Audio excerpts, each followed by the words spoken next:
Buenas noches, profesor.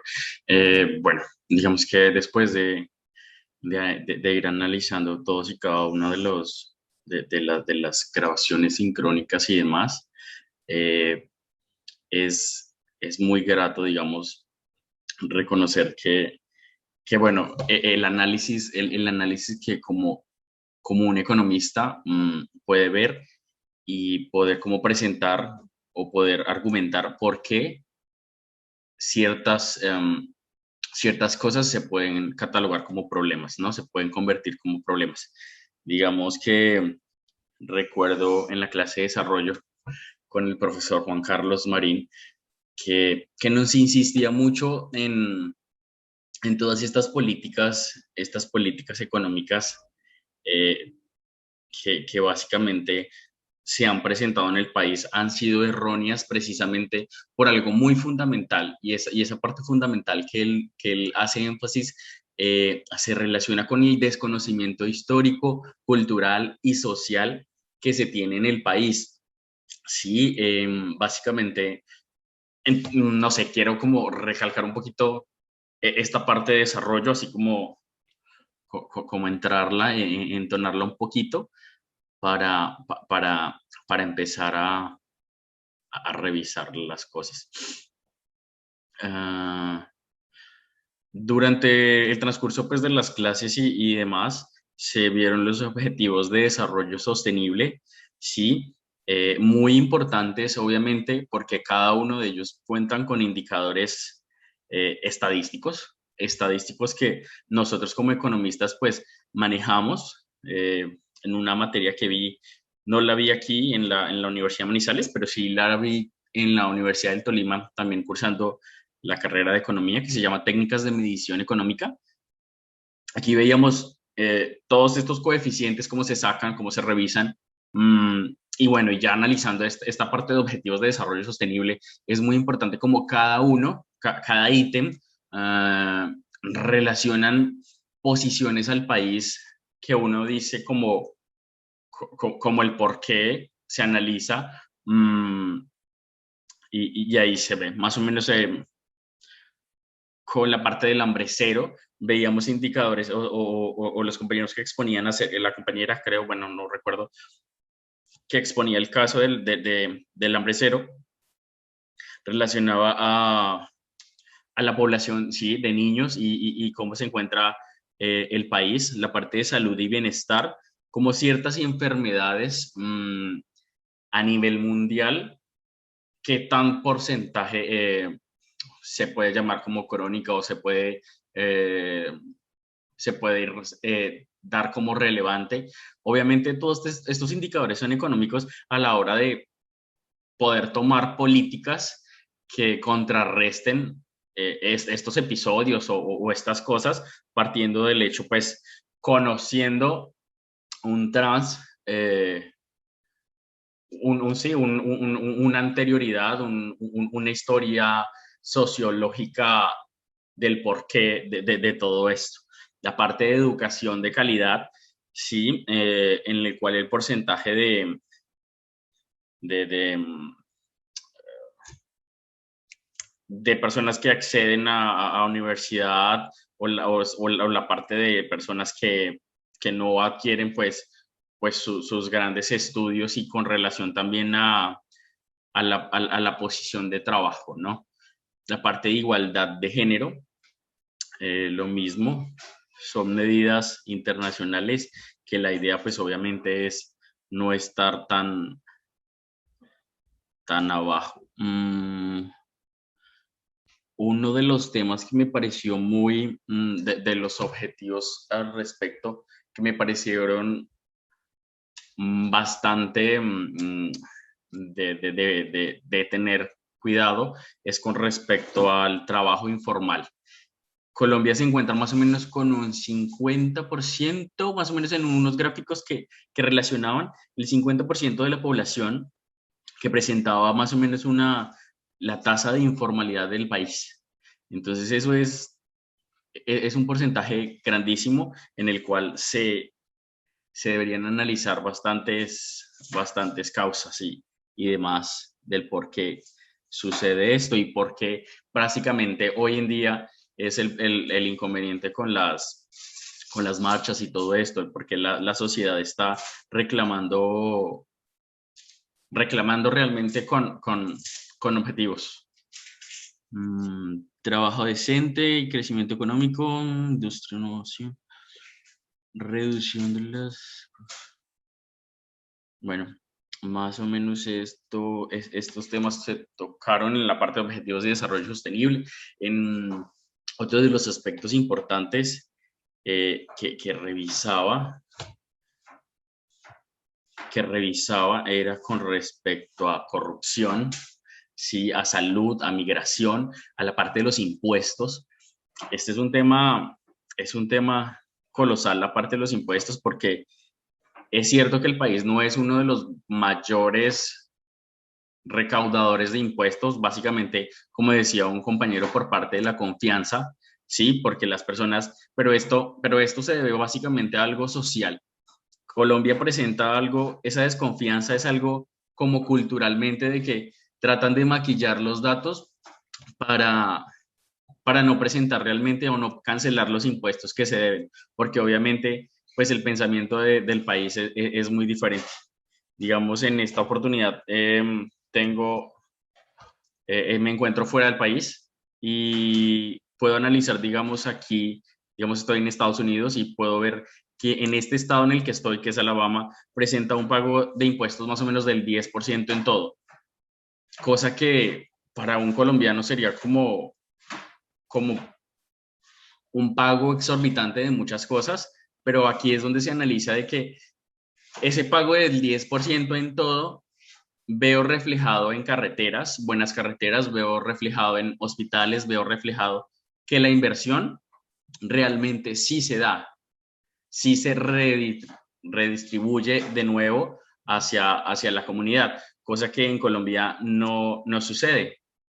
En Colombia prácticamente todo estos dineros y demás que se recogen, gran parte de esto se va por la parte de la corrupción, como aportaba un compañero realmente, más o menos 50 billones de pesos son los que se van por este lado, ¿no? Y es inaudito que esto suceda porque pues no es la idea es que esto se, se pueda generar realmente políticas fiscales que ayuden a la sociedad. Como también usted decía, y también comparto esa idea de que los subsidios y demás que presentan el país realmente no son sostenibles. Y sí, o sea, siento que más que dar un auxilio o cualquier otra cosa, deberíamos más bien generar empleo. Deberíamos revisar esa política de no dar dinero porque sí, sino revisar realmente cómo podemos ayudar a generar empleo. Otro de los temas que se tocaban, por ejemplo, era también la parte eh, de los fondos de pensiones. Los fondos de pensiones privados, en el cual el porcentaje que le llega a una persona que está en sus 1100 semanas pagando, que son como 26 años, y digamos adquirir un salario mínimo en un fondo, y para esas personas que tienen más de un salario mínimo, más de dos salarios mínimos, y que al final el fondo de pensión privado solo le pueda ofrecer dos salarios mínimos, considero que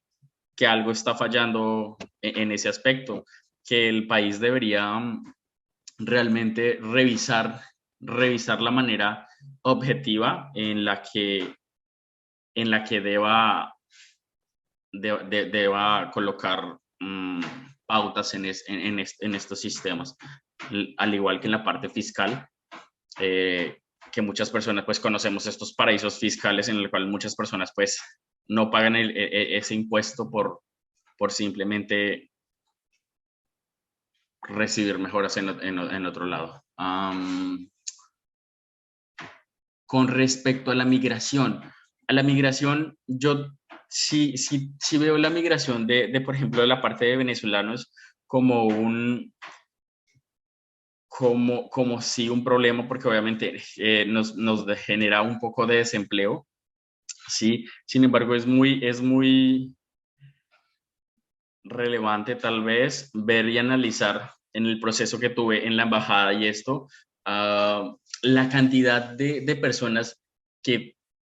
piden, o sea, Colombia ven como un saltarín. Yo siento que esa es la cantidad de migrantes venezolanos, que Colombia realmente, por ser el país más cercano, viene siendo como un saltarín en la cual todas esas personas van para otro lugar. La cantidad de personas venezolanas en el proceso de visa es grandísimo. Y nosotros decimos, es que son venezolanos, pero realmente no, y no he visto, no he visto trabajos que yo creería que sería un, un, un, un trabajo interesante de realizar, y es con respecto a, a no analizar realmente esa cantidad de venezolanos que están en el país, que están en Colombia, sino de ver esos venezolanos, no, o sea, sí nacieron y están allá, pero tienen su cuota y tienen su nacionalidad colombiana, porque la mayoría de esta gente que está en proceso de visa, que son muchísimos, presentan ya el pasaporte colombiano, o sea, ya tienen una nacionalidad. Entonces, llamarlos que realmente son venezolanos, no, porque hacen parte realmente también de la ciudadanía colombiana. Entonces, ahí habría que analizar todos estos. Y bueno, y durante todo, la parte del narcotráfico es súper interesante. Esa presentación final eh, fue muy interesante, y analizar todos esos datos que uno se pregunta como economista, ¿qué pasaría si esto fuera legal, no? Porque si se legalizara toda esta, podríamos contribuir tal vez a un crecimiento del PIB, ¿sí? No hablaríamos de desarrollo porque pues usted y como lo dejó claro, y digamos en clase de desarrollo también veíamos eso, de que el hecho de que el crecimiento del PIB sí presenta un alza no significa que el país esté o haya presentado un desarrollo. Eso va un poco más allá dependiendo de las políticas que se ajusten. Entonces, pero siento que podría contribuir en un poco donde el gobierno optara por realmente legalizar este asunto. Tal vez se puede generar un poco, obviamente ya legalizado todos estos aspectos, pues generaría un poco de confianza y bajaría hasta, podríamos hablar de un bajón habría más seguridad, porque pues los carteles y esto pues ya no serían como un objetivo, ¿verdad? Con respecto también a uno de los objetivos en el cual no puedo exponer pues por cuestiones de medicina, teníamos la parte del agua limpia y saneamiento, que era mi presentación. Realmente analizando datos de todo esto, no nos encontramos en una posición muy mala como viéndola globalmente, ¿no? No nos encontramos en una posición mala, pero a la hora de analizar realmente el país, de la calidad del agua, potabilidad y el acceso, es, es como triste en cierto modo ver que estas zonas del Chocó, de la parte de la costa pacífica y parte de departamentos como Guainía y el Guaviare, la calidad y potabilidad del agua es casi nula, no hay mucho, ahí están las falencias, dar un buen acueducto y demás. Entonces siento que esa inversión sí debería centrarse por esos lados. Y vemos realmente, pues quiero llevar un poco a todas estas marchas y todo esto de esta parte pacífica, quien ha sufrido el olvido del Estado durante años, que, que ahora está como realmente pidiendo auxilio, ¿no? Viendo de que esto no lleva 1 año, 2 años, ni 4 años. El deterioro de estas zonas, generalmente de la parte pacífica, se ha generado durante años, y en casi todos estos objetivos de desarrollo sostenible, cuando los analizaba también con parte de solo Colombia, presentan casi todas las mismas características, tanto para la parte del hambre cero, por ejemplo, también lo mismo, son estas mismas, la costa pacífica y la parte de Guaviare y Guainía, los mismos que se ven que no avanzan. Entonces, básicamente es todo esto de estos problemas que se vuelven socioeconómicos, que se vuelven unos problemas de estudio, de análisis, que como economista se deben tomar decisiones pues en pro de realmente de gestionar, porque pues nuestra ciencia es una ciencia social que se caracteriza o que dice no, es básicamente en su producción y consumo y el estudio de todo esto, ¿no? Entonces realmente eh, son problemas que son, que son de nuestra para análisis.